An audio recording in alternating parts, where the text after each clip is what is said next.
இது மகிமை நேரம். கர்த்தருடைய பரிசுத்தமான நாமத்துக்கு ஸ்தோத்திரம். இந்த நாளிலும் இந்த காலை வேளையிலே ஆண்டவருடைய வார்த்தையை உங்களோடு சொல்வதிலே மகிழ்ச்சி அடைகிறேன்.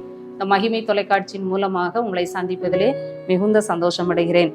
இந்த நாளிலும் நாம் தியானிக்கும்படியாக தெரிந்து கொண்ட வேத வசனம் 2 தீமோத்தேயு 4ஆம் அதிகாரம் 2ஆம் வசனம். நாம் நன்கு அறிந்த ஒரு வசனம் தான்.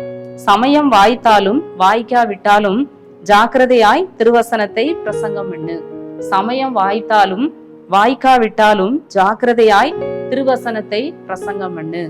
அப்போஸ்தலனாகிய பவுல் தன்னுடைய அருமையான குமாரனாகிய தீமோத்தேயுவுக்கு எழுதுகிற இந்த காரியத்தை வசனத்தை நாம் பார்க்கிறோம். தன்னுடைய குமாரன், விசுவாசத்தின்படி உத்தம குமாரனாகிய தீமோத்தேயுக்கு எழுதுகிறார். உனக்கு சமயம் வாய்த்தாலும் வாய்க்காவிட்டாலும் என்ன செய்யணும்? ஜாக்கிரதையாய் திருவசனத்தை பிரசங்கம் பண்ணு. இன்றைக்கும் கூட நமக்கும் ஆண்டவருடைய வார்த்தை சொல்லுகிறது. சமயம் இருந்தாலும் இல்லாவிட்டாலும் நம்ம என்ன செய்யணும்? ஆண்டவருடைய வார்த்தையை நம்ம சொல்லணும், நம்ம பிரசங்கம் பண்ணணும் என்று சொல்லி ஆண்டவருடைய வார்த்தை சொல்லுகிறது. எல்லாரும் ஆண்டவருடைய ஊழியத்தை செய்யணும், ஏதாவது ஒரு விதத்துல ஆண்டவருடைய நாமத்தை மகிமைப்படுத்த வேண்டும் என்று சொல்லிதான் ஆண்டவர் விரும்புகிறார். நம்ம தினந்தோறும் எத்தனையோ மக்களை சந்திக்கிறோம். பிரயாணம் பண்ணுகிற பொழுது, வேலை செய்கிற இடத்துல, குடும்பத்துல, நண்பர்கள், எத்தனையோ பேரை நாம சந்திக்கிறோம். ஆனா நம்ம எல்லாருக்கும் நம்ம சுவிசேஷத்தை அறிவிக்கிறோமா என்று சொல்லி நாம் சிந்தித்து பார்க்க வேண்டும். நான் ஆண்டவருடைய அன்பு நமக்குள்ள இருந்தாதான் ஆண்டவரை பற்றி நம்ம என்ன செய்ய முடியும்?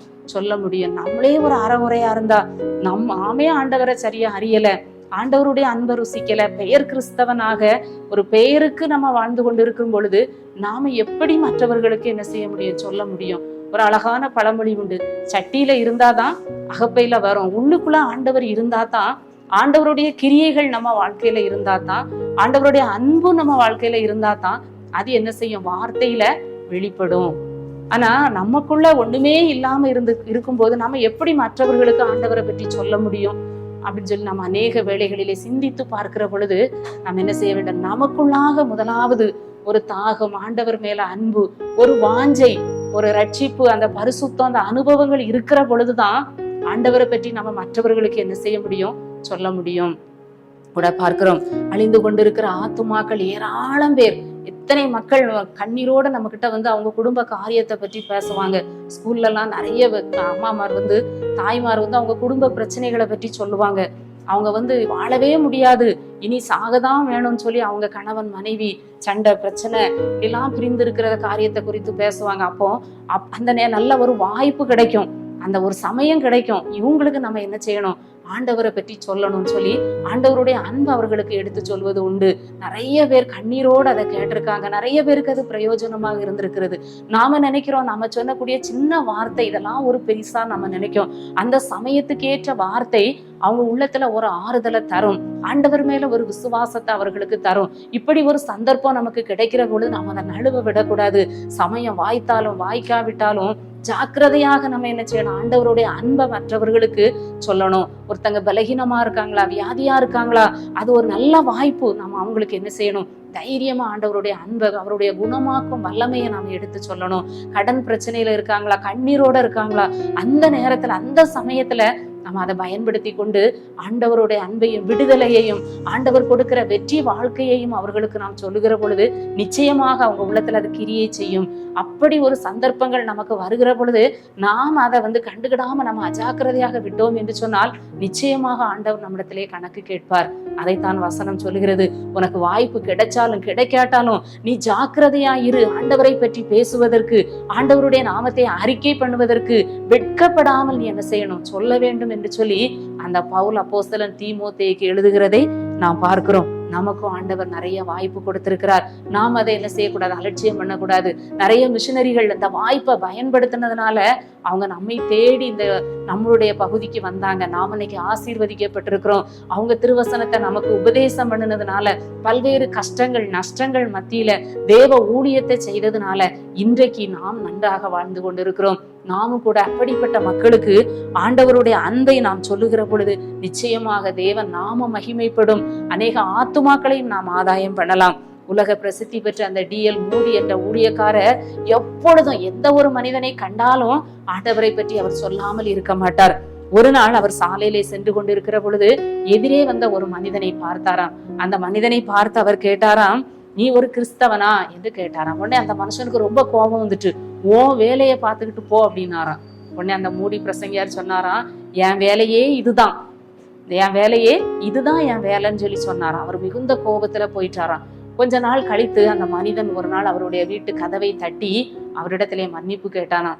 நீங்கள் உங்களோடு நான் பேசின பிறகு நீங்கள் கேட்ட அந்த வார்த்தை என்னை ரொம்ப காயப்படுத்தினது, எனக்கு தூக்கமே வரல, நான் உங்களை தவறா பேசிட்டேன், கோபப்பட்டுட்டேன்னு சொல்லி திரும்ப அவரை தேடி வந்தாராம். அவருக்கு ஆண்டவருடைய அன்பை எடுத்து சொன்னாராம். பிற்காலத்திலே அவருடைய சபையிலே ஓய்வு நாள் பாடசாலை நடத்தக்கூடிய ஒரு ஆசிரியராக ஊழியம் செய்தார் என்று சொல்லி வாசிக்க முடிந்தது. யாரை ஆண்டவர் ரட்சிப்பார், நம்மை கொண்டு யாரை ஆண்டவர் தேற்றுவார், யாரை ஆண்டவர் உயர்த்துவார் என்று சொல்லி நமக்கு தெரியாது. எந்த ஆத்துமா நம் மூலமாய் ஆதாயம் பண்ணப்படும் என்று தெரியாது. கிரியை செய்கிறவர் ஆண்டவர். நாம முயற்சி எடுக்கணும், நாம சுவிசேஷத்தை அறிவிக்கணும்.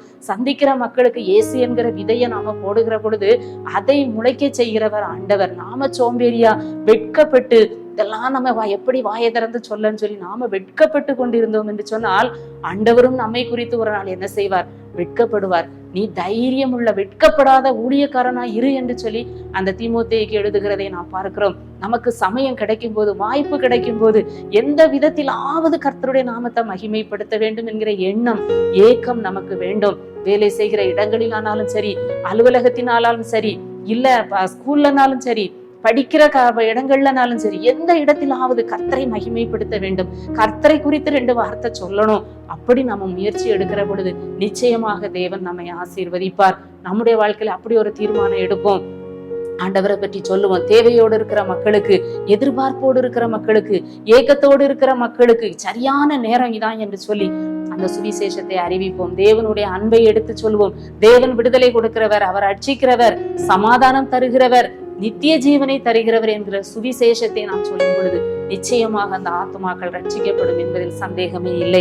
நாமும் கூட சமயம் வாய்த்தாலும் வாய்க்காவிட்டாலும் ஜாக்கிரதையாக இந்த காரியத்திலே செயல்படும் போது தேவ நாமம் நம் மூலமாய் மகிமைப்படும். ஜெபிப்போமா. எங்களை நேசிக்கிற நல்ல ஆண்டவரே, இந்த நல்ல நாளின் காலை வேளைக்காக உண்மை துதிக்கிறோம், உண்மை ஸ்தோத்திரிக்கிறோம்.